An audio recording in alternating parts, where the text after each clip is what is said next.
So for a little bit of pre-GOMA context, and it's only a small amount, as early as the mid-1990s, it became clear the exponential growth of the Asia-Pacific triennial of contemporary art and the consequent expansion of a then 11,000 work collection could not be held by the acclaimed Robin Gibson-designed Queensland Art Gallery alone. The triennial soon became a cultural marker of national and regional difference for the Queensland Art Gallery, and Brisbane was, at the same time, emerging as a crucible for urban Indigenous artists, as the landmark exhibition Balance 1990 had powerfully signalled. By the time of the third triennial, the wheels began turning, and in 2000, the government announced the Millennium Arts Project, a major overhaul for the State Library, a new entry for the QAG, and an all-new second building committed to modern and contemporary art.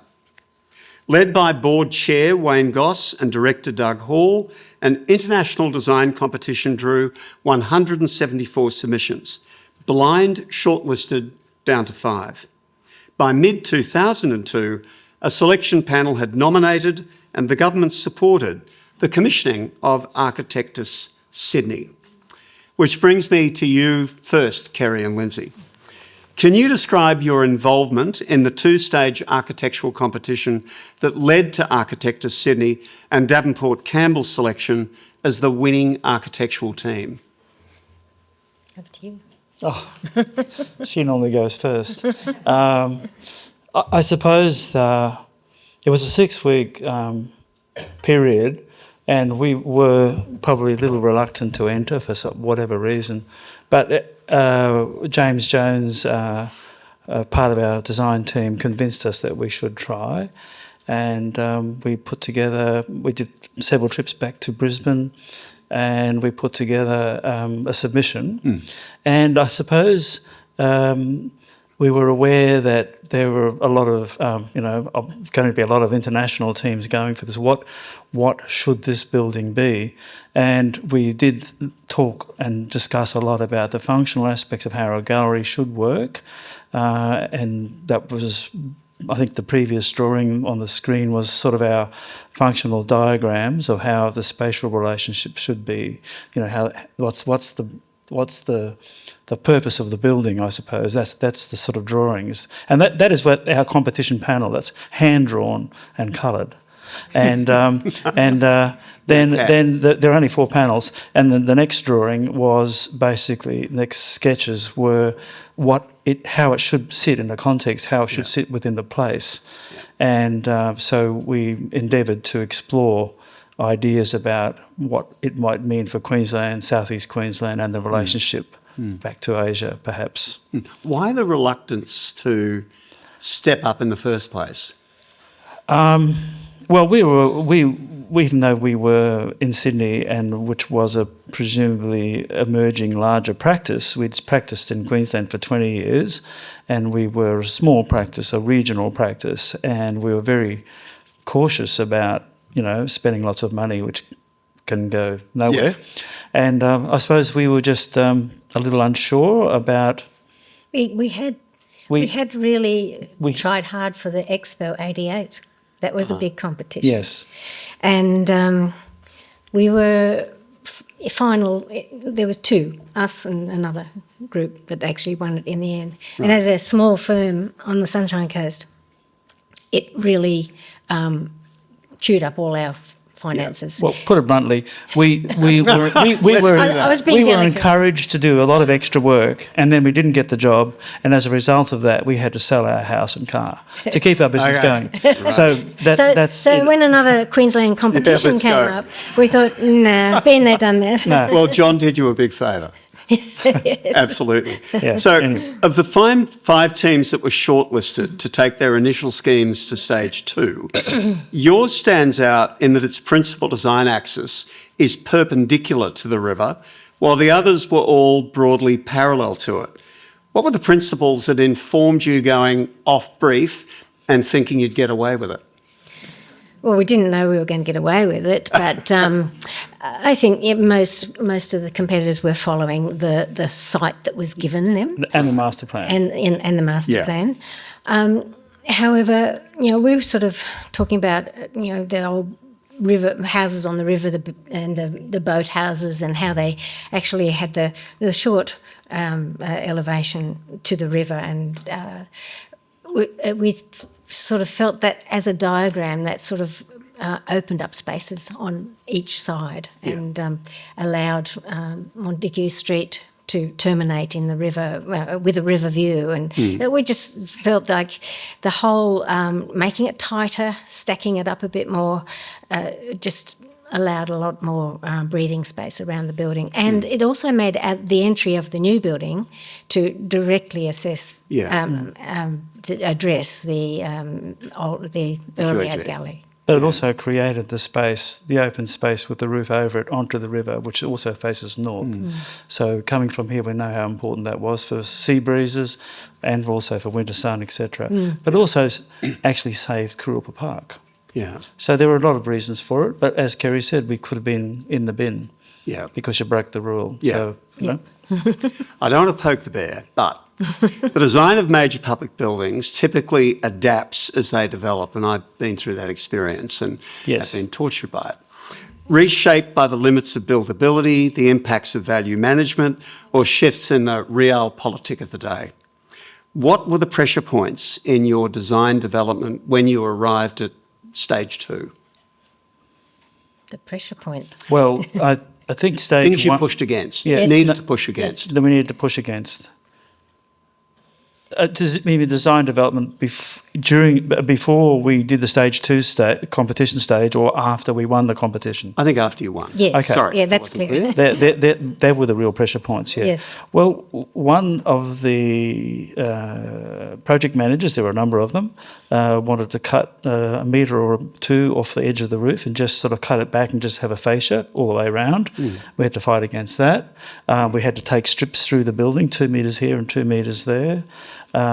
They wanted to take the whole theatre wing off. Take the theatre wing. This is sort of discussing how to, contain costs. Yeah, of course. And at one stage, after winning the competition, we found that they gave the interiors to another firm, and we had to fight back against that. Right. Thankfully, the other firm was sort of, misled, and they withdrew. But it was pretty extraordinary, quite frankly. Yeah. You intended GOMA to privilege art over architecture. And how did you precisely go about achieving that? Because I want to turn to a similar question to Tony in a moment about that. Yeah, during the competition, there were a number of presentations where we were sort of bombarded with questions, and I always remember the question thrown at us.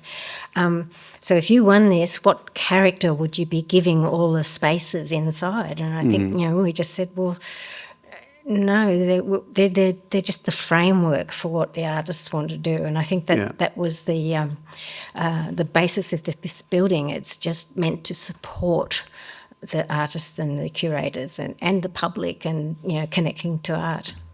That's not to mean that the architecture has no role. Yeah. And there's a sort of fine line between having a presence and overpowering. Yeah. And when I was speaking to you on the telephone, I did mention that Richard Serra quote, which we found later. I can read it out if you like. Please do. So you don't mind if I read something, because this is far more profound than whatever I could say.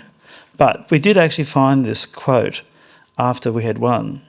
So the artist Richard Serra once noted, in response to the tendency for architects to treat their buildings as though they were autonomous works of art, museums, rather than being containers of historical artefacts or showpieces of abstract or architectural acrobatics, should try to foster dialogue and allow for exchange of ideas and views, and further relate the architecture to its locality, to the larger framework of a city. Yeah. And in a way, when I read that, I thought, well, in a way, that's what we had tried to do. Well, it's clearly what you achieved.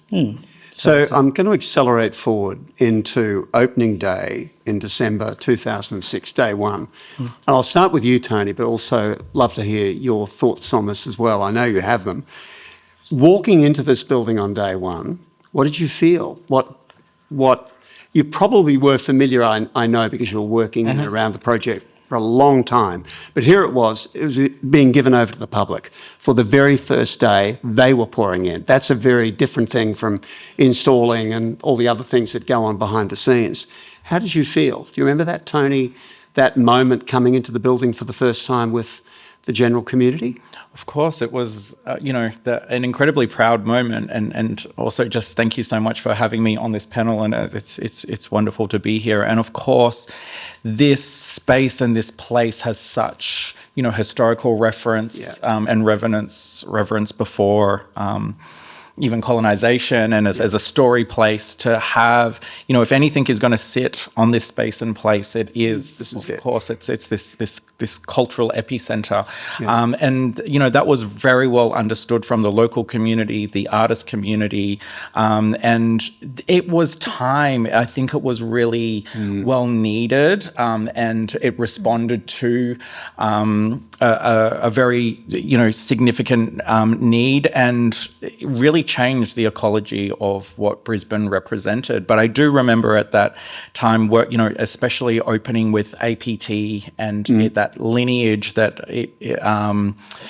that was so intrinsic to the identity of not only the gallery, Southeast Queensland, and then looking at Australia. It had this really significant role. So, walking in was like this kind of long overdue time for artists to hold space and place. And for a place that has such significant resonance within the art world. I don't even think I'm biased. I was going to say I'm very biased as a Queenslander, but, we know the quality of work that comes out of here. And for me to straddle that institutional world and my own artistic practice, it was a space and place that you left to become something. And to come back here for this 20th anniversary alongside what is half the country returning, GOMA plays a role within that. Absolutely. I'm going to return to that, but just to go back to day one for both of you. I think the work that the curators did and the works of art, that it just sort of, it was hand in glove. It was really, it was a very beautiful opening, and I think that all of the artworks were so well chosen. I remember one of the curators saying to me, "Oh, that piece over there, that's never looked so good," and that's because it had a nice place to sit. So that was what impressed me. But also for us, having worked on it for 5 years. And I was two things. One, I was really stunned one day when I was in the Queensland Art Gallery, and I can't remember who I was with, but your curators had made a 1:200 model of every gallery. We'd never seen it. Our design team. Your design team. And in there, they also had all of the miniature works of art on the walls and in place. And I was looking at this thing, and I understood the scale. I'm looking at it and thinking, wow, this could be pretty good. and then of course, then it was a short time later, and from the date of handover to the opening was only 6 weeks. I don't know how the building was commissioned and installed in that time period. Given that we're just on day one for a second, I think this building has always felt new. Like it hasn't dated. It hasn't felt like it belonged to an earlier generation of architects and architecture. And there's something about that I think has got to do with the clean approach you've taken to material, the simple palette of material. But do you still share that view when you come here? Like millions of visits on, does it still feel fresh to all of you when you come here? We didn't want to be embarrassed by coming here 20 years later. No. and having something that was, seriously having something that was, you did because it was like wearing flared trousers in the 1970s or something. And that's, architecture can fall into that. And even with projects we've done, houses for people. We have clients living in houses we did in the 1980s, and we're also quite happy to go back there because I think we do try to understand that architecture sits on the ground, stays there generally for a long time, and it has to therefore answer things that are, I suppose, I hate to use the word, but authentic to where they are. Yeah. We always, remind ourselves of a wise architect once said it's much better to follow the style of the place than that of the time. So I think the style of Queensland and the place is embodied in this building. That comment was from 1916. Tony, you joined QAG as an Indigenous Art Trustee, as I mentioned earlier, in 2002. And then your career went on for another 8 years or so, involving other dimensions of the gallery's work. As the building rose from 2002 to 2004, you were also studying at the QCA, making you one of the very few people who actually straddled working in the institution and working actively in the art community. How was the art world that you were part of there seeing the approach of GOMA? Wow, I think, again, going, that my first answer about it, this long overdue look at the state of, contemporary art, particularly from a First Nations perspective, as you said, following something like Balance and those incredible, there was something coming out of Queensland, which was undeniably valid, and exceptional in its excellence. And that stems across, I think, race or gender or anything like that. So just the overdue nature of it, I think, was what was it was exciting. That straddling those, both sites was going to be something really important, and the visual gaze,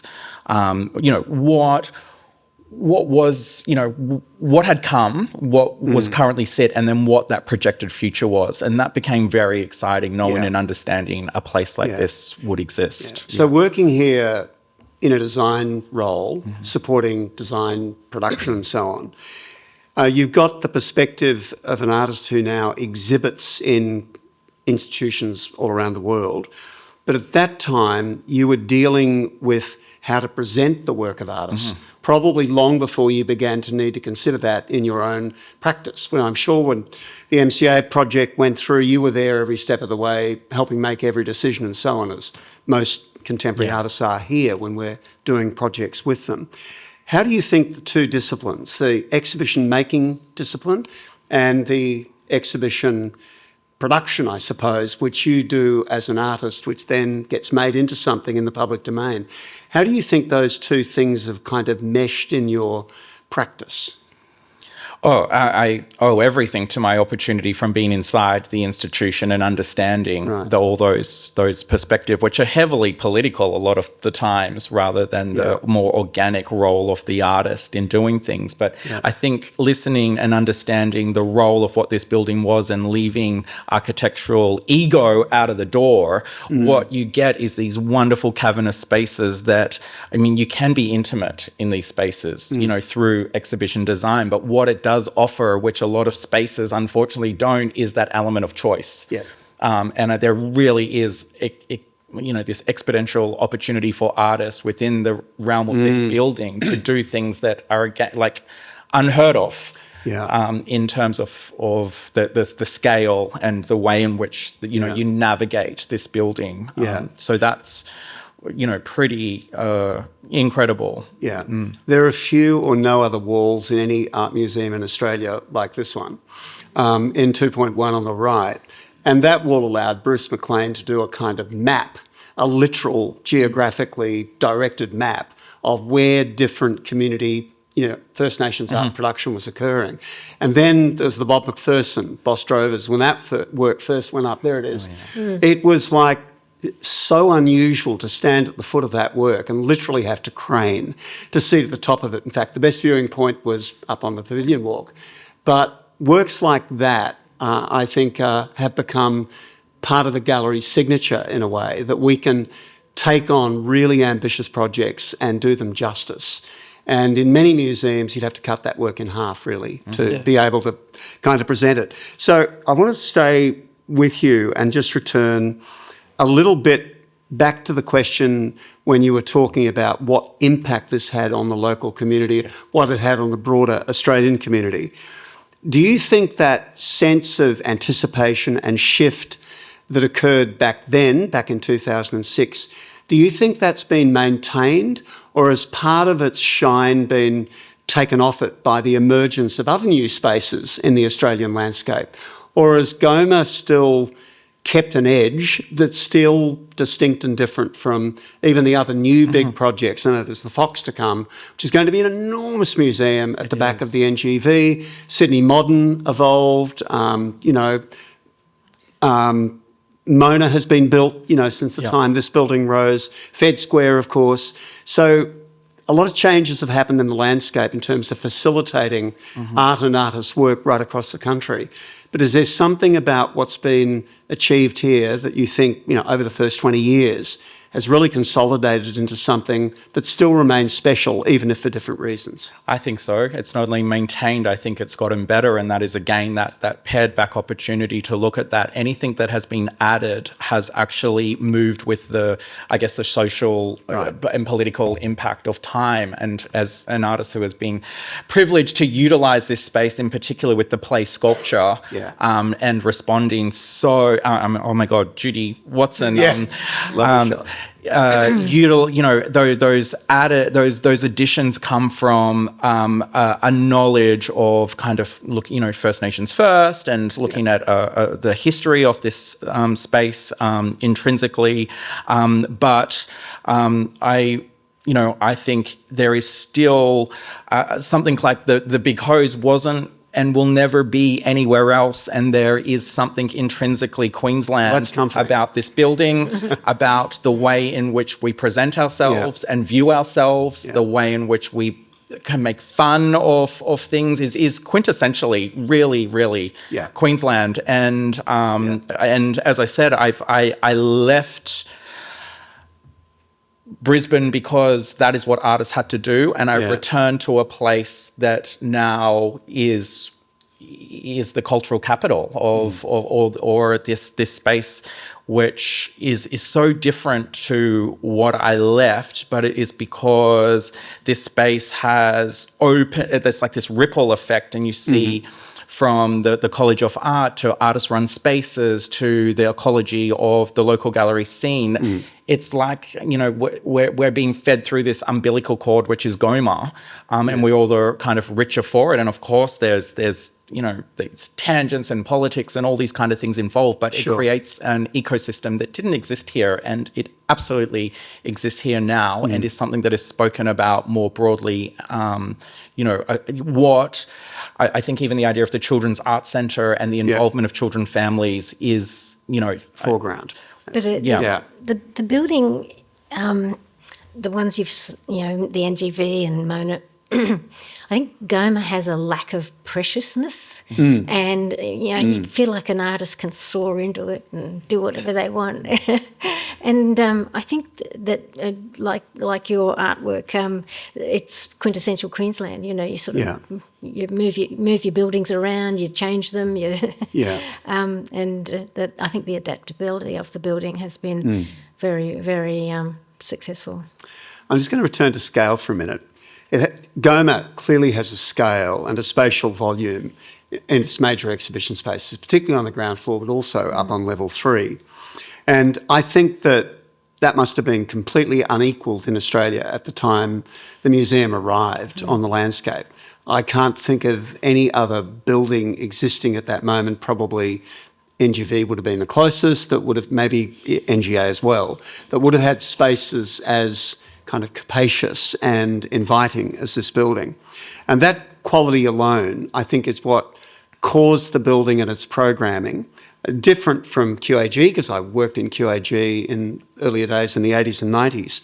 We didn't think about programming in the same way that Doug Hall and the team, and subsequently Tony Elwood, had to think about this building because of dealing with space. And I can tell you, space is a friend and space is a foe, depending on which side of the equation you're sitting on, either making and producing the show or being the artist installing in that space. So I wanted to mention here the commissioning of experiential spectacle works like Saigo Chung's Heritage, which we all know. And someone asked me in a meeting a little while ago, I think it was one of our new board members, what are the masterworks that really this gallery is known for? Well, we can start with La Belle and we can move into other things. I think this is it.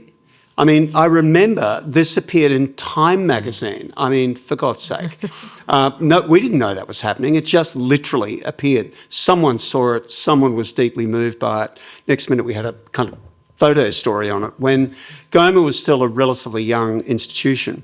So we've got that, and we've got the encouragement that I know we give as curators of the APT to artists stretching, taking their work onto a new scale or a new dimension or a new medium.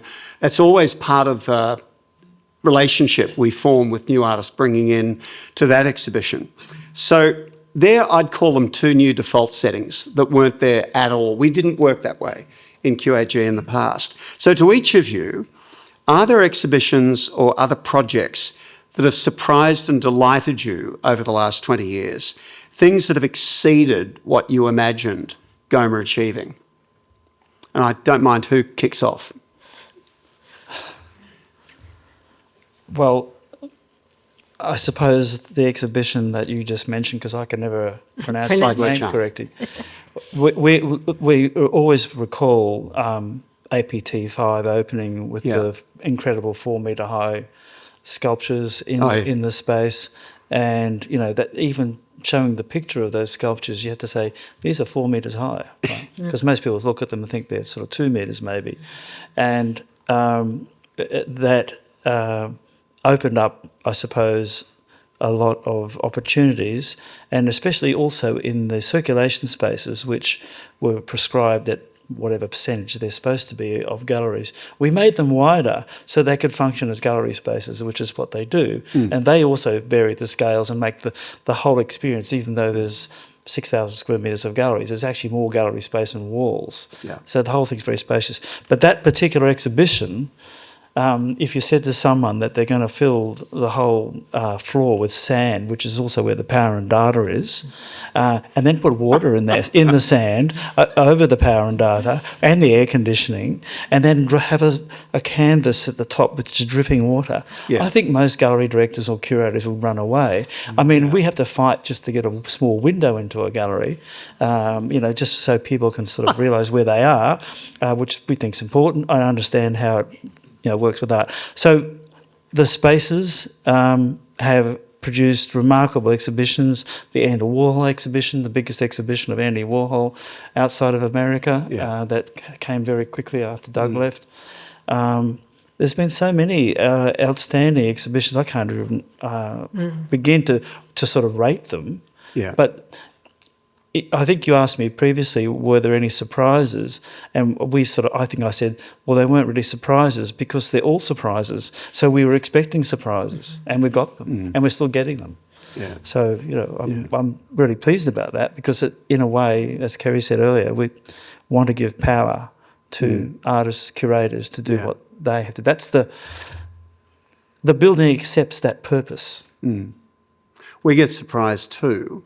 And Saigo Chang, a week out, wanted to build an observation tower overlooking the lake so that people could see it from an elevation. Well, that didn't happen. No. But it was a complicated Sunday morning, I remember. But, there we go. But Tony, just going back to you on this notion of projects that really surprised you, never imagined you'd see here when this building first opened. Are there any of those that come to mind? Too many to pinpoint. My experience is always one of working with the artist that retained friendship with artists and the way in which community kind of embraces those artists here. And like Eko Nugroho comes to mind as that beautiful artist that you walked in on that opening day and had just, reinterpret the space in such an incredible way. Yeah. But I think about that, and I know there's a coffee shop in West End with an Echo mural in the back because one of our installers actually passed away during that time. Who just the way in which artists responded to just this beautiful ecology here of openness and working together,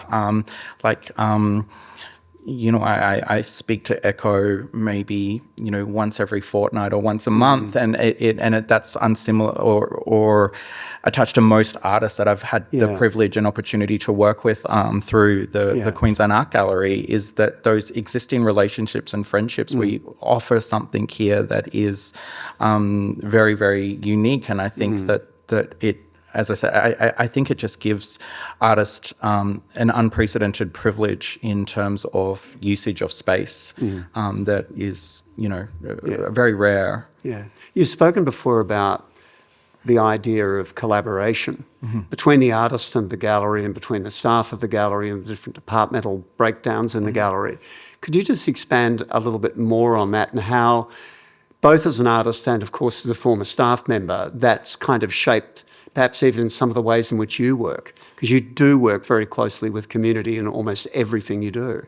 Yeah, and it's a privilege and honour. And when institutions open up that idea, like a curator is the conduit really between the institution and the artist. But there is something interesting here with that it seems to work across all these different departments and working with different people. And of course, the Children's Arts Centre plays an incredible role within that too. And that there is, I think that bringing that ecosystem into the art world is something that I certainly haven't experienced in a lot of other places, and it's something I brought to the triennial in Canberra.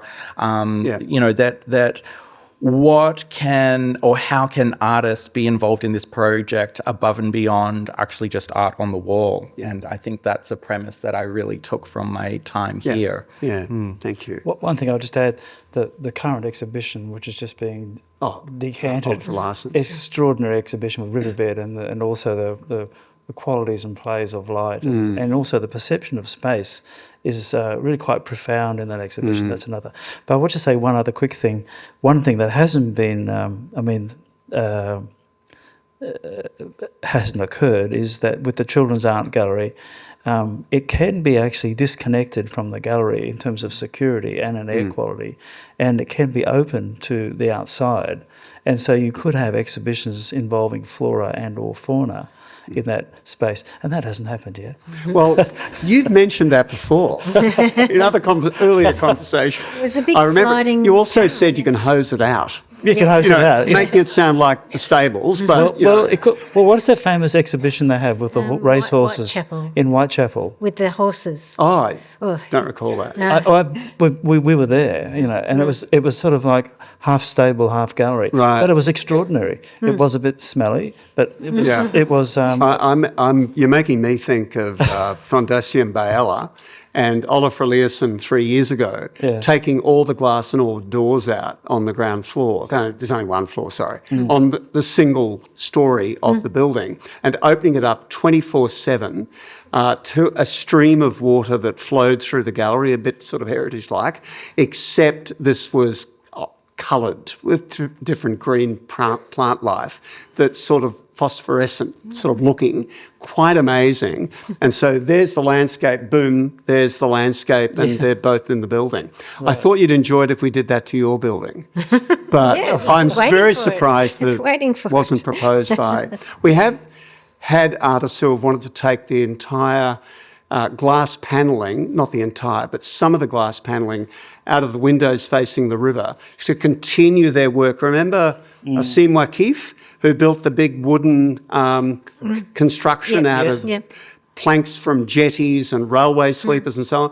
Asim was very keen to punch through, and I don't know, we somehow didn't, but there are other things we've done. We always like to... Anish Kapoor, we had to take the... Oh, to get the work in? Yeah. You do. The windows, the front doors have to come off. Yes, I because remember it's the biggest single-scaled object we own. That was one of the savings. That was one of the value. When we designed it, we had this big opening, a wall that would open. You could take huge works in, and that was value managed out. And the project managers, you'll never need that. And Yeah. the very first exhibition, you had to take all the yeah, glazing you out. never need that, and if you do, you just have to take the front doors off, and then that's what happened. I think that I'm giving away one of the great secrets of the gallery. First of all, there's an organ under here. Yep. Many of you will know that. But the Anushkapur lives in the building full time because we can't get it out. Or to get it out is so absurdly expensive. We could do a show with what it would cost us to take it out and bring it back. I won't tell you where it is, but it's not my office. It's a massive thing. So I just wanted to go down to... Tony, I just wanted to come back to this idea of your post-GOMA life as an artist. You're not working here. You're out in the world exhibiting in a wide range of galleries here and internationally. And some of those galleries, like this one, have been purpose-built, and some, like your current exhibition at the MCA, are in a customs house, in a building, again, that's been adaptively reused, if you like. So given the breadth of that experience working in both kinds of buildings, what have you found the key gallery design attributes that best serve your particular work as an artist? Oh, my goodness. Without... denigrating one gallery over another. No, I don't want you to do that. No. Just space. Yeah. Ceiling height, I think for an artist as well is so incredibly important. The way that, whether it's intimate or whether you're utilizing that space, just I think as an artist, that the vistas and the kind of long views and the opportunity to see work at different scale. Right. I find that with my work in particular, because there is a view from a distance, which is very different to a view from close up, where you can actually start to see all the little bits and pieces of something that... would be the biggest thing for me, and to be able to rescale things. I mean, to see, Archie Moore's Venice project almost, matching what it did, mimicked, because of the spaces available here is, that for things to travel with potentially not having to reinvestigate alternate spaces is pretty incredible. And also I think reasonably uniquely, I don't know if Michael would know, but I don't know if we've done this before, but a box completely freestanding within a bigger box. Yes. I don't think we've done that. We might have done it with a cinema thing or something, with a screening of a video. But I think the uniqueness of this is that the interior dimensions absolutely mirror those that the work was, made in Venice. And so for that reason, we're also looking at another body of Venice Biennale work, which we're going to put in that space next. I don't know whether we've announced that, but it's obviously only one artist. There's only one other artist, Tracy Moffat, that we own all of those works. So it'll do a dual purpose or two-speed thing for us. Another Queenslander too. Yes. Well, go figure. How did that happen? Sorry, Kerry. No, not at all. Let's just say, as architects, we can't take credit for all of that brilliant space, because the brief for the competition was an absolute piece of work, stand on its own. And I think we've got some of the authors in the audience, Michael Barnett and William Fleming, and the brief has become a definitive brief for a contemporary art gallery. Yeah. So that we were taught these things, we learnt a lot on the way. When we did the competition, we called in Barbara Flynn, who's a curator, to help us. And in a cheeky way, she said, "I know what Doug likes, and when you do your images, put this artwork here." He'll love it. Yep. So that worked. So we're not the architects that come in and just sort of, you will have this. We were taught, we learnt from that great brief. Yeah. I'm going to pull us back to the big hose for a second, Tony. It's the last public artwork that's gone into a precinct of new public artworks. Before that, we had the 6 or so works that were actually commissioned at the time that QAG opened in 82, and Robertson Swan, Anthony Pride, and Dabro, Pelican Pool, etc., by the Shillams. So these works are actually part of government property. They're not really technically part of our collection. But beginning with Leaving Way, just behind us, the beautiful Buddha. The Bodhi tree project is so amazing. When you see the building in the new John Golling shot that's in here somewhere, they're always, you can tell a John Golling shot because they're just immaculate. And the tree is invisible behind other trees. It was obviously a sapling. Back at that point, you're not seeing it at all. But it and the rocks also went in pretty contemporaneous with the opening of the building, if not just prior. And a lot of attention was paid to it by a lot of people for a long time till it has become the amazing tree that it is today. But just thinking of the Big Hose as the latest addition to that suite of works, Paracofi and so on, how did you and Nell see the hose and the design of it and the idea for it as responding to and extending on the unique architectural language of the building?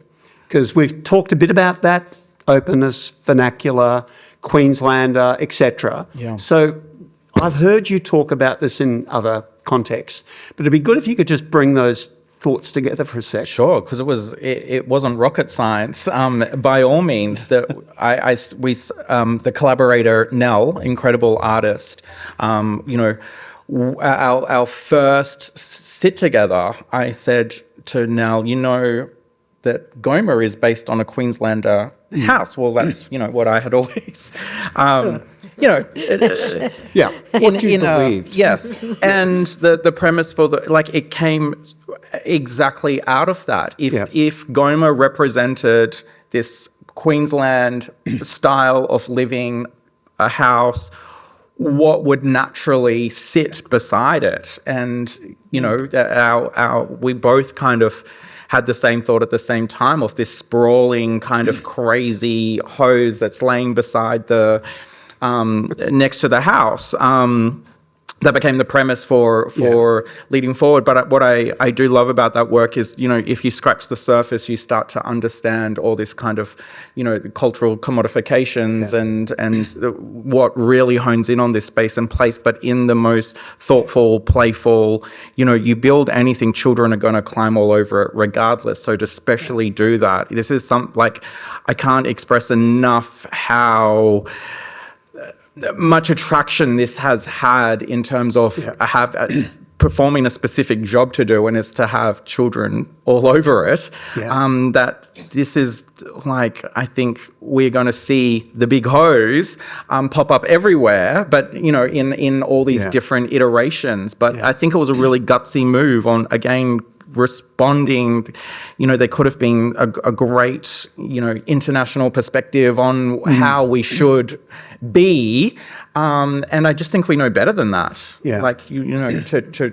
Through the building itself, through to the ripples that come out of it, it's a point of difference, and it's one that we're willing to run with and be proud of. And I think it speaks for itself in terms of the repercussions that come out of that are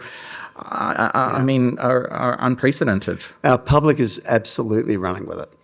And we can give you an approximate count of how many kids have been on it. 100,000 since it opened. So good show. That's a really good result. And that will just go on and on. And things come out of it, I'm sure, within the design of the architecture as well. One thing I don't think Nell and I ever thought, and I've sat in the space and seen 100 kids turn up at once and 100 kids on it at once. There's no prescribed entry or exit, or there's no lineup to go through it. And I think that's something we didn't even think of at that time, just how non-prescriptive things need to be for children to interact with them. It just needs to exist. And I think that's something in the aftermath of things you start to pick up and understand. And as I'm sure with you with the building as well, how people move with the best intentions of understanding space and place. It's not until someone walks into it that you actually really start to see how... Well, in the building, and you could say the circulation is generally self-directed. It's not like there's a prescribed route. You can make it a prescribed route. That's your choice. But in fact, if left to your own devices, you can go up, down, sideways, whichever way you like. Just one more quick comment about the Queenslander. The difference here is, I think, that, yes, it has verandas, but the space in the middle is really... It's also like a veranda in the middle. Because it's like a transition space. So you step out of a gallery and you connect back to the city, you connect back to the light. And I think that's actually one of the key elements that have made the building successful because it allows that to happen. It's quite a simple and direct outcome in a way, or design. Well, on the front yard, backyard thing you were talking about, did you know that up on the walk level, the outdoor veranda space, because we've got a big, enormous overhang that creates a whole room that literally shelters the hose, which I think that's one of the best spaces in the gallery. We have a barbecue hidden away in the wall. Yes. So there we are. Have a barbie, put a snag on, play on the hose, kids are safely below. Anyway, I haven't started the new event. But that space was not part of the brief either. That space emerged from us just discussing you could do this. It wasn't part of the brief. It has been used in my time, but there we are. Yeah. I've started a new program now. But I think the other thing worth thinking about, and of course we're going to take pride in things on a night like tonight because we're looking back and we're celebrating and, you know, enjoying what we now have to live in and work with. But if you think about the number of firsts that this gallery achieved in both its building and its later kind of activation, one is the presence of this cinema. There was no cinematheque in any other Australian art museum. Sydney's about to add one to Sydney Mott. That's kind of interesting. So there was no cinematheque. This was long before ACME arrived in Melbourne. And that was the first. And we had a whole network of international cinematheques that we now formally work with. But over and above that, there's also the question of a play sculpture. I don't think a permanent play sculpture had been made. There have been temporary pop-ups and short-term, year-long designs, I know, in the NGV garden and so on, absolutely. But when you look around, I think this is the first to actually have arrived permanently into the setting of a major public art museum in Australia. I think that's something, you know, to feel incredibly proud about. So there are moments about the journey that we've been on in the last 20-odd years that I think have really created a kind of identity for the gallery of being an innovative and constantly flexible place in which to make work and to present shows. And whether we're talking Warhol or we're talking Eliasson, it's a long way between the two of them, really, in terms of the, if I could call it, the engineering complexity of an Eliasson show compared to the reasonably straightforward staging of a Warhol show. You know, all of those things have been part of this story. So I want to just go back to the building's fundamentals for a moment, but thinking of it in modern terms rather than early 202. As an open cultural pavilion, I think GOMA summons up buildings like Renzo Piano's Fondazione Bella, probably, admittedly, my favourite museum building in the world, yet it concedes nothing to Frank Gehry's Bilbao Museum, both buildings of 1997. So you were making the design of this building. Over your shoulder were two of the greatest art museums, one would argue, of the late 20th century that were emerging out of the ground in exactly, 3-4 years before you started designing. So in the context of that, looking back over the last 20 years that we've been canvassing tonight, is there anything you now wish you had done differently or anything you could, clearly didn't warn you about this, or anything that you could change? Be brave. I hadn't thought about that. Well, architecturally, I'd change a lot of little things. But, you know, sort of on the way when we were on site and, you know, the way the contract was run, the contractor could make substitutions. So, you know, there was a bit of that went on. And, you know, I always spot them. Yeah, well, every time we come here, the Kerry always looked at the bits that weren't done exactly the way we thought they should have been done, and the way I won't tell you what they and the way they'll annoy you, and the way they were agreed with the contractor, the government, and the gallery. So we see those all the time, but then we see people enjoying the spaces and the art that's installed, and you sort of think, well, that's life in a way. Yeah. So perhaps we should be satisfied with that. as you say, it sort of hasn't dated. So in a way, Yeah. that, we don't feel like we needed to do anything differently. I think the bones are right. I could actually lodge a complaint about something, but it's probably not the Yeah. Well, we kind of covered that in the pressure point question. There's a few little things that that could be changed. There's a few little improvements that could be made, but fundamentally, I think the building stands up very well, and we're pleased about that. I had a crack at the canopy. There was a canopy that only yes. a very acute eye will have noticed in one of the drawings. Entry canopy. There was a canopy, and that was right at the foyer from the roof out, if you Yep. like, to give a greater level of shelter as you came up to the building. But somehow I think that's okay that that's not there. We couldn't use our sort of window banner in anywhere near as effectively if that were in place. So I think the thing I've learned over years about compromise, because every show we do, we make them. Yes. And the one building I've been involved in building, we really made them. But I think somehow through that, a diamond still emerges. Even though you have to make changes that cut your arm off, as a writer would say. But this building, I think, has survived all of those. Yes. Well, it's funny you say that because we've got twin boys who are builders and they build things for us, for other clients. And we often say to them that this is what we needed to look at or change or what.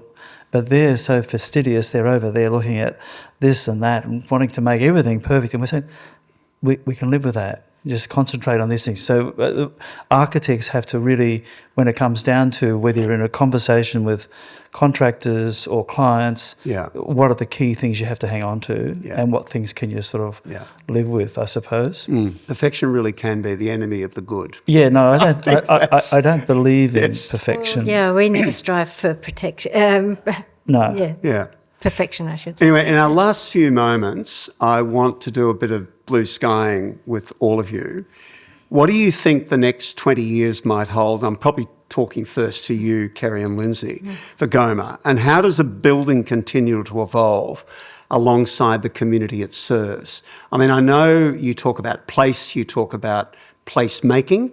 When you approach, most architects do, when you approach the design of a major public, particularly a culturally based building like this one, is there anything you see in the future? I mean, there's going to be a big development happen around the corner. That's been announced.